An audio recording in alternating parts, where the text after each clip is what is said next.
Diuen que això va passar fa molts i molts anys, a la majestuosa vila del Camp Milaret, per allà al voltant de l'edat mitjana.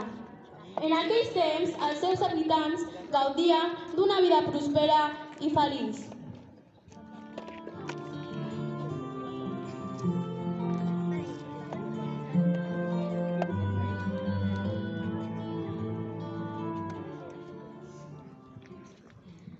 Els pagesos llauraven la terra com era només el necessari per viure i guardar una mica a rebost.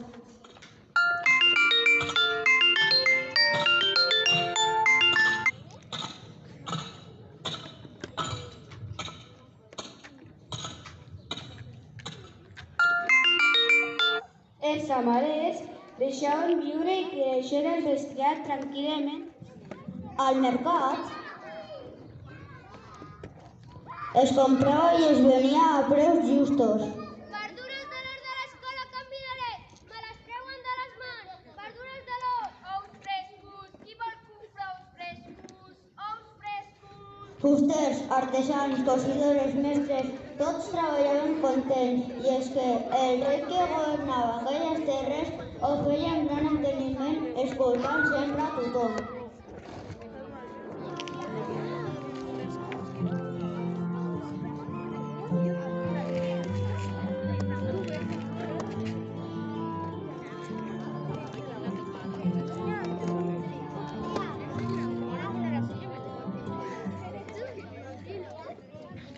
El rei vivia en un palau amb la seva família. La seva dona, la reina Leo, i la seva filla, la princesa Blim. Perquè la princesa va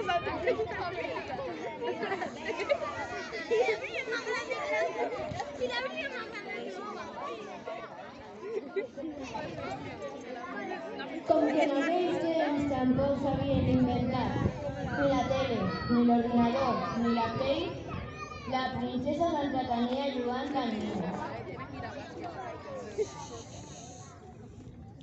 cosint amb la seva mare o jugant d'escacs amb el seu pare.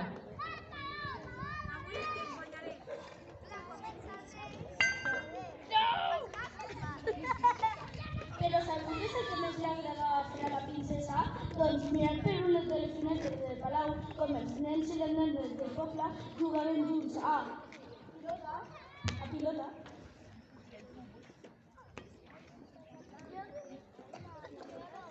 a picar paret,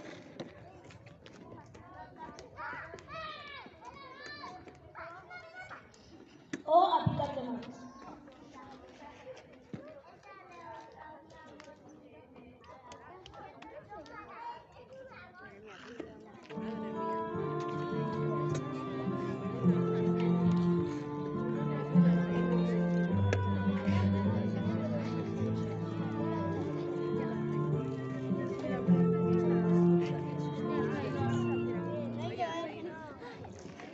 La princesa tenia de tot, però no era feliç, ja que no sortia gairebé mai de palau.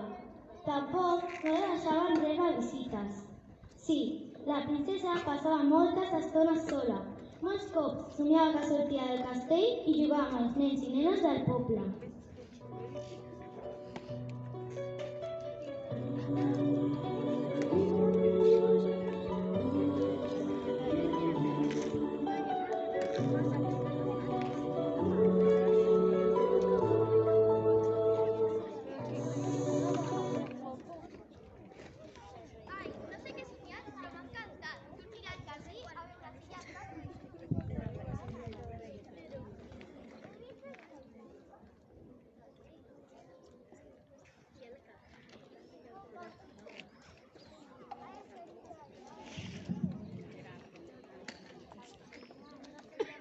Vet aquí que un dia uns soldats van entrar a l'alcança del rei molt atabalats.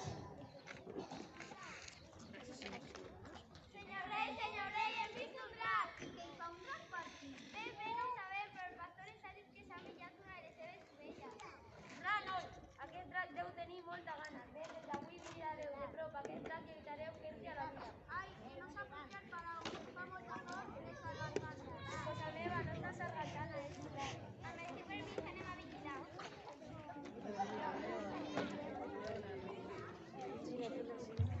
cap dels dies els soldats van tornar a entrar al palau i sense respiració van dir: Senyor rei, el drac cada dia és més prou nostre. Ben segur de vostra gana. Saben que tenim veïns en casa i tots saben que tenim molta ajuda. Què dice? Mil dimonis! Torneu a les muralles a vigilar. I si n'hi ha res de nou, aviseu-me ràpidament. A les seves ordres, majestat. l'endemà arriben els pagesos i entren molt esverats. Majestat, el drac s'ha passegat gallinat de la granja i ara no tindrem ous ni pollastres. Una granja sense gallines ja no és una granja. Quina desgràcia, com farem les fruites i els ous ferrats? Calla, home, sempre pensant en el millor. Senyor rei, protector nostre, aquest drac s'ha acabat ja tots els porcs i la truita de porc. Ja no tindrem més botifarres. Ni pernils. Ni chorizos. Ni buey.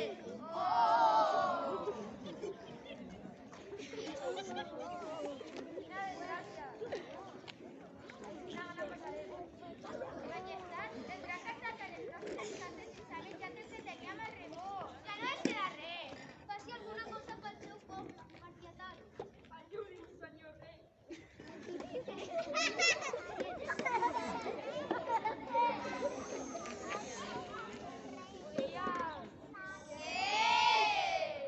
No sería buena idea.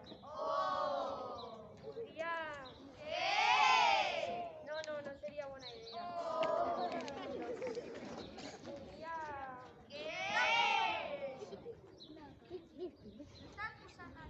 Ja ho tinc.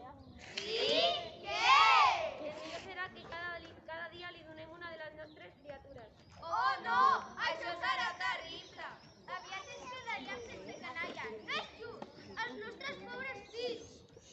No podria formular una solució.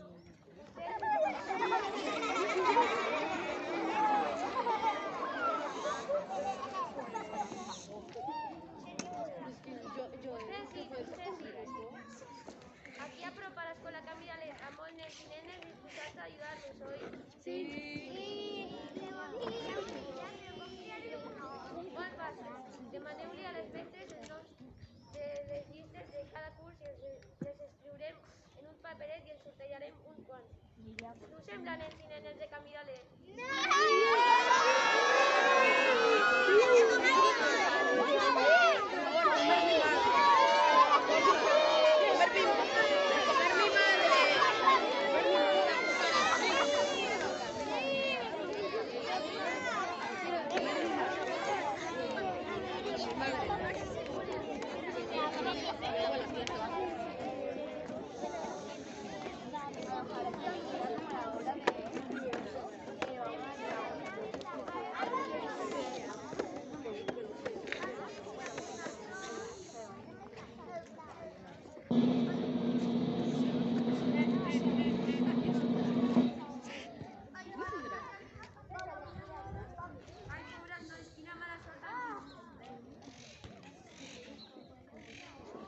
La mare va decidir que li tocarà a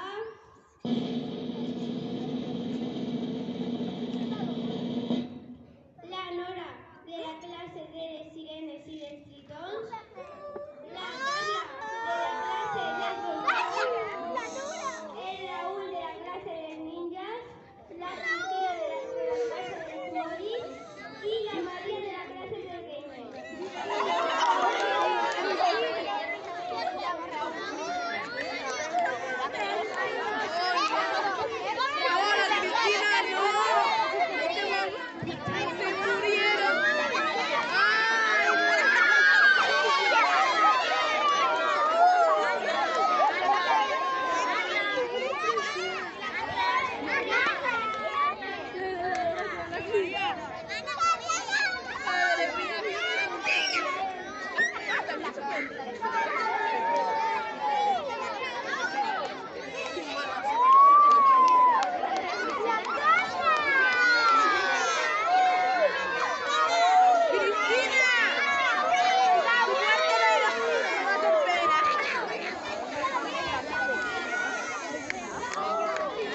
Un dia més i es repeteix la rifa.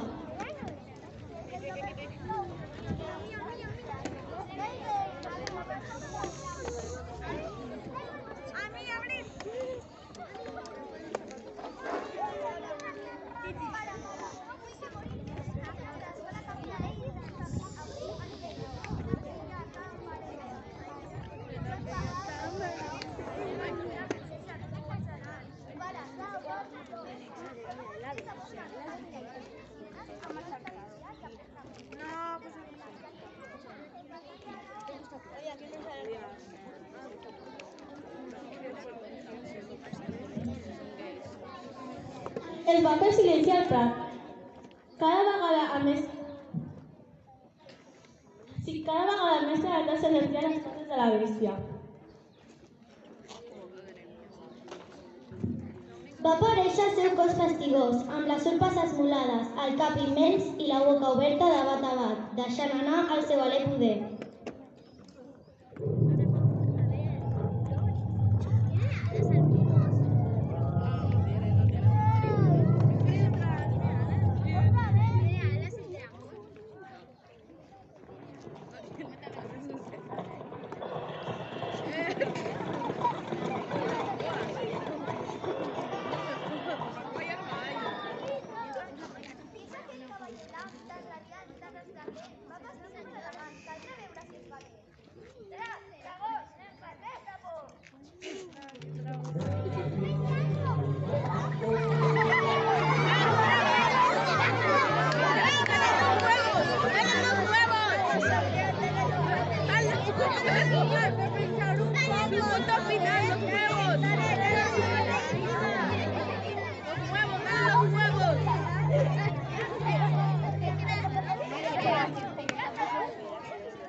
Jures que lluitaràs per la pau, la justícia i la llibertat? Jures que seràs humil en la derrota i pacient jures que seràs humil quan triomfis i pacient en la derrota? Tractaràs amb respecte a tots aquells que no pensin com tu? Jo, rei Eric, et faig entregar cavaller Sant Jordi de l'escut del drac de la vila de Can Vilaller per haver alliberat, per haver salvat la princesa i el nostre poble de l'horror i per haver alliberat els nens i nenes de l'escola de Can Vilaller. Moltes gràcies, ho portaré amb orgull.